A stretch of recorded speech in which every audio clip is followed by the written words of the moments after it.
Voici une histoire vraie, intrigante et émouvante. Un train vers nulle part, 1970. C'est un matin glacial à Moscou. Laura, jeune étudiante finlandaise en archéologie, monte seule dans un vieux train soviétique, direction Mourmansk. Un long voyage vers le cercle polaire, qu'elle aborde comme une fuite. Un homme vient de lui briser le cœur.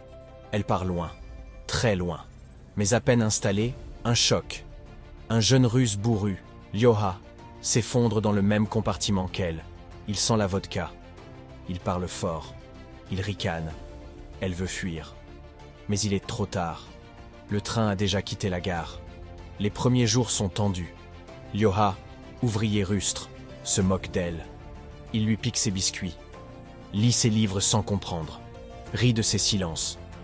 Mais Laura n'est pas fragile. Elle encaisse. Elle observe. Et elle remarque, ce garçon insolent n'est peut-être qu'un masque. Il cache une tristesse qu'il ne sait pas nommer. Il boit pour oublier. Elle ne sait pas quoi. Pas encore. Mais alors qu'une tempête de neige bloque le train une nuit entière, tout bascule. Dans le compartiment glacé, les deux étrangers partagent une couverture. Et pour la première fois, ils parlent.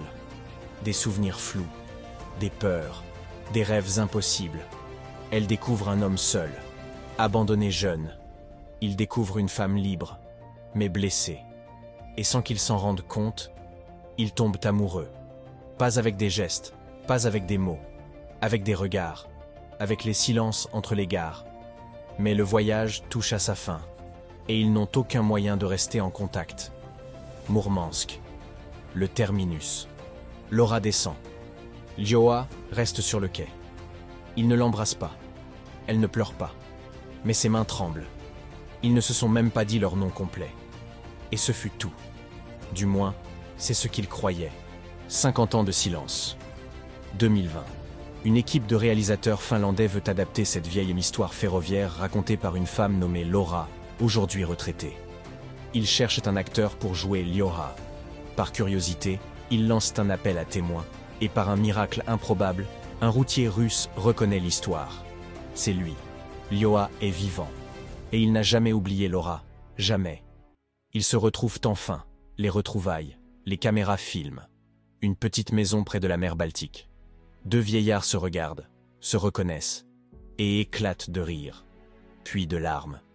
Ils ne se sont jamais oubliés, mais ils ne se sont jamais retrouvés non plus. Jusqu'à ce jour. Ils ne vivent pas ensemble, mais ils ont refait leur vie, chacun de leur côté. Mais depuis leur retrouvailles, ils s'appellent chaque dimanche. Et chaque année, à la date de leur rencontre, ils prennent le même train. Pas toujours ensemble, mais sur la même ligne.